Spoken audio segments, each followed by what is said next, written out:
Hello and welcome to the first ever episode of A Talk with Tabrez.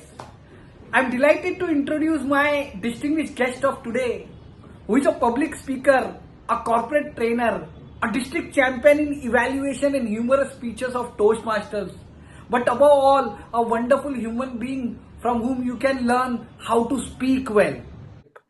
Please help me welcome Avinash Singh. Thank you, Tabriz.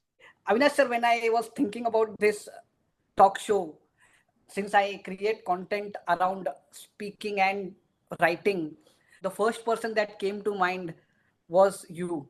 Yeah. On that note, I would like to start off. Since you are into public speaking from a long time, I just want to know your journey. Was it always you wanted to become a public speaker, or it was something else before you became a public speaker? It's a funny story. I have been on stage since childhood. I My first appearance was in senior KG, and that was, in fact, not in senior KG, in nursery.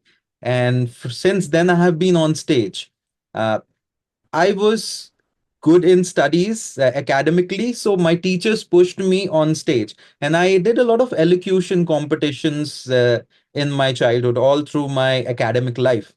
And I believe that was one thing which always was there with me. It was an easy transition.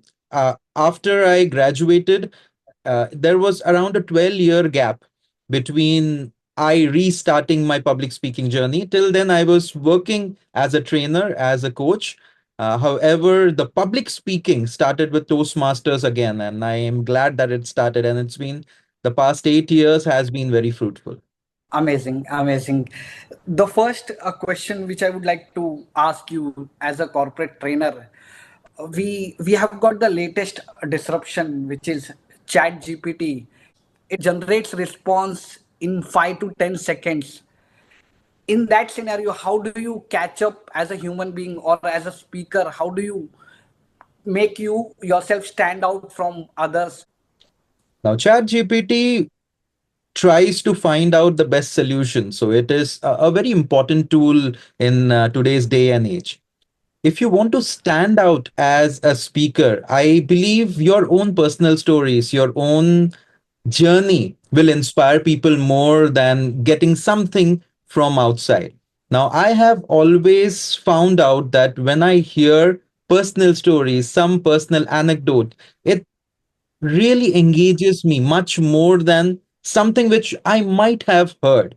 ChatGPT tries to find out what's already there, but your story might not be already there. So ChatGPT cannot find out something which is within you. Your own trials and tribulations, your own way of finding different epiphanies in life, some learnings in life, and then trying to use that as a storytelling mechanism, sharing the story and leading people to certain learnings in life. And I believe that is one way of ensuring that you always stand out, because your stories, every moment that you live, it will always be different than what's already there.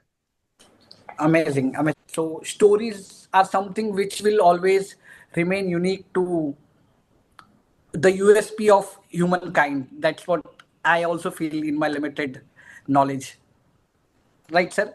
Yes, definitely, definitely. Stories are the way it has been passed down from even before we started writing. Stories were the way to pass on the knowledge. So I believe storytelling is there and will always be there. And any chat GPT or any automated system might not be able to replace that particular aspect. Super. Since you are also a champion, district champion in humorous speech, do you think is there a room for humor or light-hearted talks in the sensitive corporate communication? Now, humor, I believe, is required. Humor is a tool to engage. Now, what happens is how much is what we need to understand. Now, when you are giving a presentation in front of your team or in front of stakeholders, if you use some humor, which can be self deprecating, which can be observational humor, it will help your audiences to heave a sigh of relief. They will be engaged more. They will be able to relax and go through the day in a much better way. So I believe humor is required in each and every day, not only personal but professional life. How you do that, that is one skill that we need to develop. Now, once you understand what kind of humor is acceptable and what kind of humor might not be acceptable, that is where you can, draw a line how exactly to use humor. Humor is required. Humor is definitely required in each and every aspect of corporate life. How to use it, what exactly to do that, for that we might need some help, some professional help. I was expecting this kind of deeper answer into the very light topic, because you understand humor much better than most of us can. Thank you.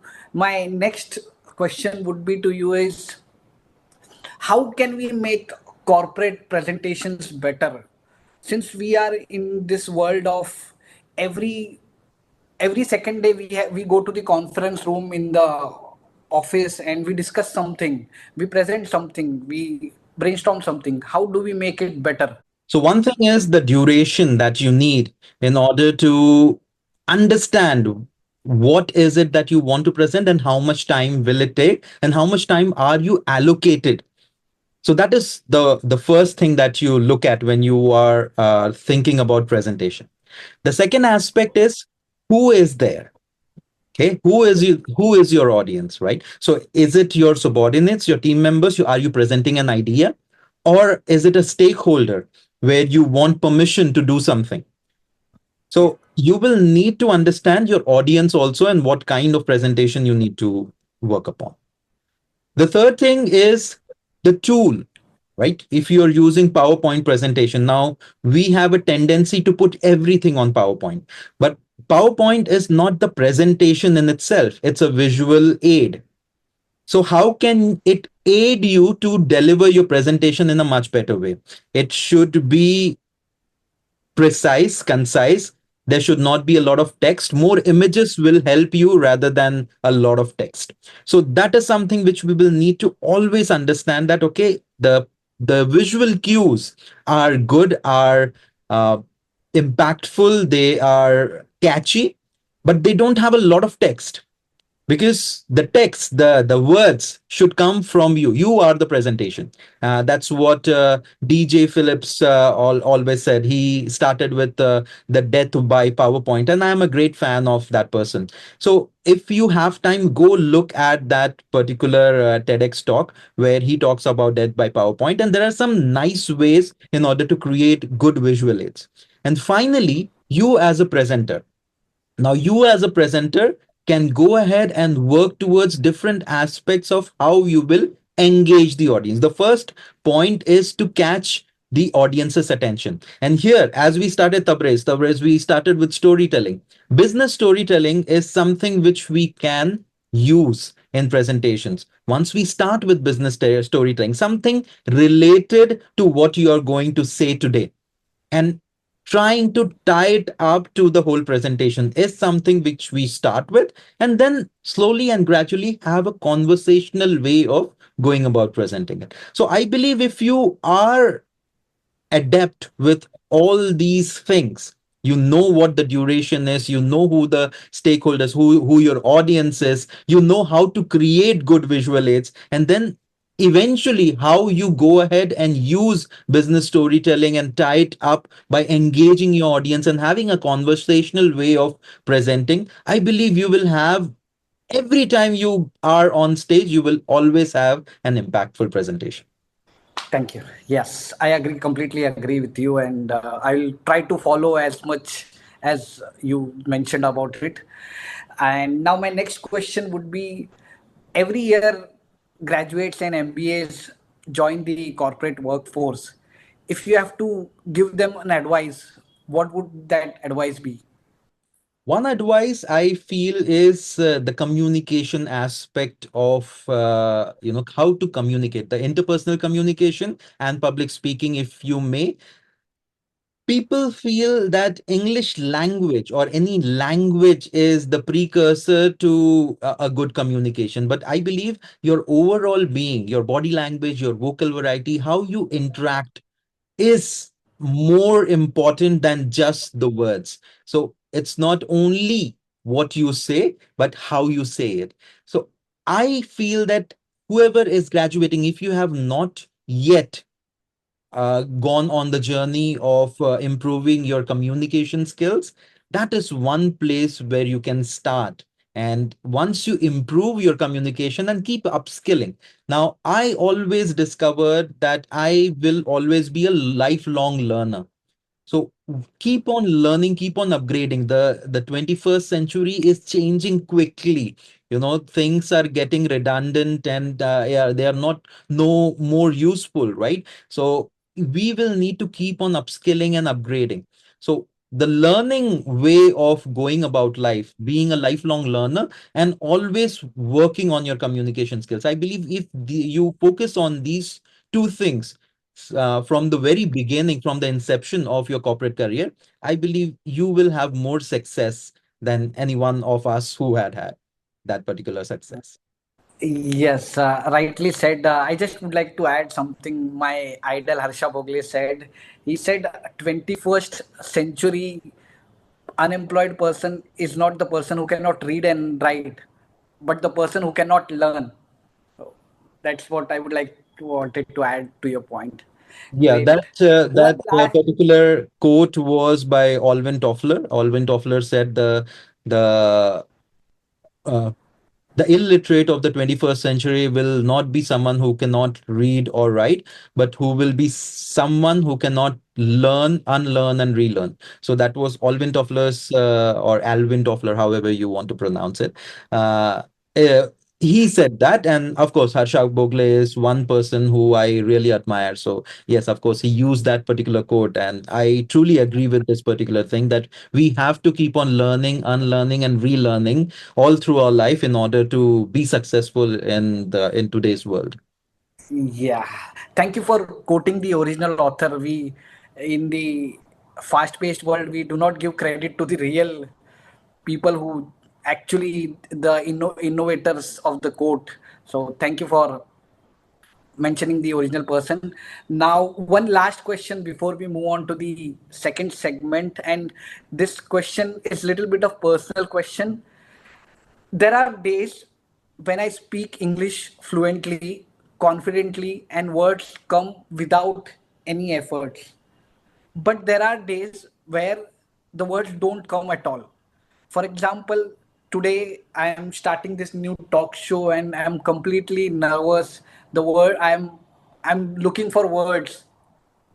So how do you rate me, or do you rate this situation, that should we take this situation seriously when nothing seems to go right? Well, the funny thing about communication is it happens to all of us when we are tongue tied. We don't know exactly how to go about things, and it is very natural.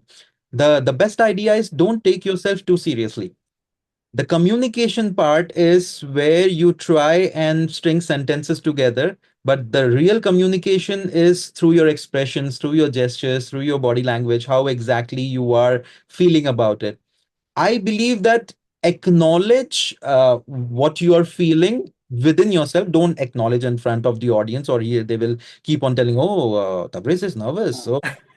So never say that particular aspect out loud, but you can acknowledge that, okay, it's okay to be nervous. It's good to be nervous. That means you care. One thing which happens with me is sometimes when I'm speaking to someone who has a good working knowledge of English, but not a great vocabulary like someone like Shashi Tharoor. So when they fumble, sometimes I also mirror them and tend to fumble. But when I am in the vicinity or when I am in the presence of people who speak good English, suddenly something happens and I also tend to start speaking good English. So I believe the quote or the proverb that Environment. you will surround yourself with people who can influence you, who can influence you to become better. So yeah, find those people who speak good English, and if you want to improve your English language or your communication skills, be in presence of those people, and automatically you will see yourself improving the language and communication. But the bottom line is, don't take yourself too seriously. Chill out. It's okay to fumble. It's okay to make mistakes, and that's what says that we are all human. So it's okay. Yeah, sure, sure. Now, Avinash sir, we'll move on to the next segment, which is kind of a light-hearted, fun segment, and I have named that segment as ONE1. When we were young, in mid 20s, we used to play housey below our buildings. There were three, four buildings, and we were group of 20, 25 friends. We would play housey in summer season. Since I was the person who could speak loudly and who enjoyed talking, I would be telling all the housing numbers. I'll be removing one number after the other. So I would tell a lot of numbers in a funny way. And one of the number which I would tell is ONE1, single number one. My friends would like it and they would really enjoy the time I used to call the numbers. So when I thought about this talk show and I wanted to have some kind of rapid fire segment, then I realized I have questions based on one. That's when I realized, what if I name it as ONE1? The first one is, which is the one personality you admire a lot? Dr. APJ Abdul Kalam. he he was that kind of a leader who used to follow his heart. I believe whenever he spoke, his communication was always, he led from here. And I believe if we all can lead from here, we will have a great impact on the world. Okay, miles to go to be such a personality. But yeah, because he was very genuine, he was very pure kind of a person. So that is one person I admire. Even I heard him few times, and that's the energy I also felt. The next one is, which is the one book you recommend to everybody? Oh, that's a tough one. One book which I will recommend to everybody. This is one book. It's not a usual book. It's called uh, To Kill a Mockingbird, right? And it's a very old book. And if you read that particular book, I believe you will understand how the world works. Okay, and a very closer second will be *Sapiens*, but I will request you to start with To Kill a Mockingbird, and if you can go ahead read it. Uh, what will happen is, it will not happen instantly, but after you have finished reading the book, then suddenly it will start, you will start getting those revelations. You will start internalizing a lot of things, and suddenly your mind will be open to a lot of things which happens in the world, and how exactly it is. And *Sapiens* tells you where we came from, and how we are as a human species. So that is something which you can also go ahead and read. These are starters. There are so many books, and if you really want to enjoy your time on this particular earth, please go and read fiction, any kind of fiction. I believe that is one thing which you can, one genre. People start with self-help books. I don't recommend self-help that much. I will go ahead, start with fiction, and try to understand, and go in different worlds and enjoy those different worlds. Great, thank you. I'll go back and read the books you recommended. Do you have any one aspect, if you could have done differently, you would have achieved more success? I exactly don't have any shortcut which I would have taken. I believe that we all have this one instinct or one conscience. There is this one voice in our mind. Okay, sometimes we stop it, sometimes we don't follow it. So I believe that if we start listening to the internal voices, okay, that has a unique way of guiding us. So I believe that I could have been. in a much better position if I would have heard myself much more rather than trying to, be, fit in the world, or try to do what my parents or the society or everyone else wanted. Try to find your own voice as early as you can. And that is one thing I believe you can take from whatever I have experienced. And for me, it would be fear. Lot of times my 20s and mid 30s went into fearing what if, but now I am more open to failures, and that's why I see more success and recognition.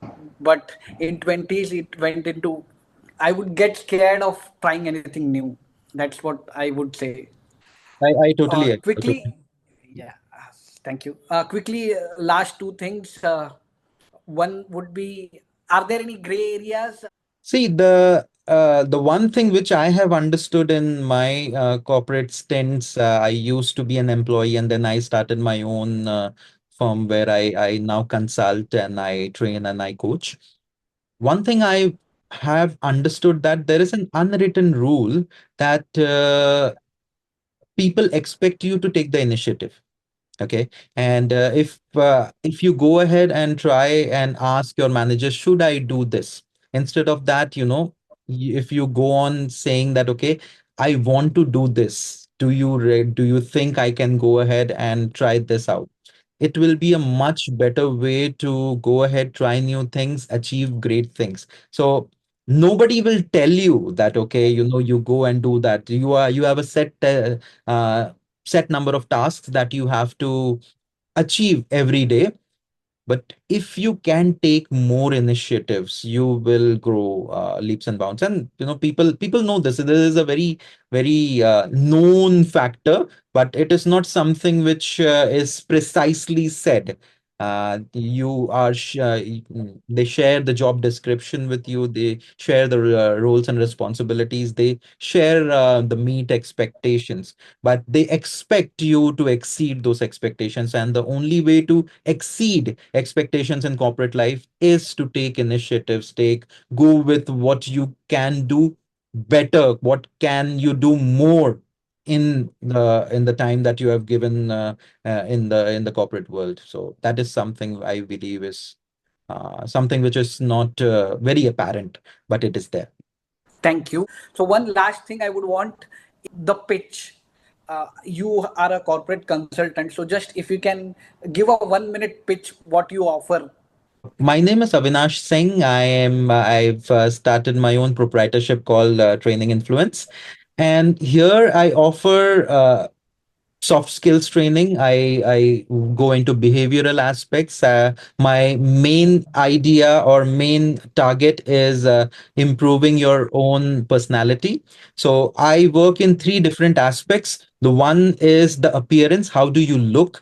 Communication in detail with respect to each and every aspect of it, verbal, non-verbal, each kind of communication, and how can you be better at communication, whether it's one-to-one, interpersonal, or public speaking aspect. And the final part, the E, is the empathy part of it, the emotional intelligence part of it, how exactly you feel about it. So look, feel, and speak is something which I offer. ACE is how what I call it, appearance, communication, and emotional intelligence. And I do a lot of corporate consulting, and it's related to communication, leadership, campus to corporate, feedback management, team building, and so on and so forth. But my major focus is personal development. So if you are interested, whether you are a corporate or whether you are an individual, you can get in touch with me and I can customize the solutions according to whatever your requirement is. Thank you. And thank you for this opportunity, Tabris. Thank you, Avinash sir. Thank you for the interview. Thank you very much, audience. If you can, please subscribe to my channel. Bye.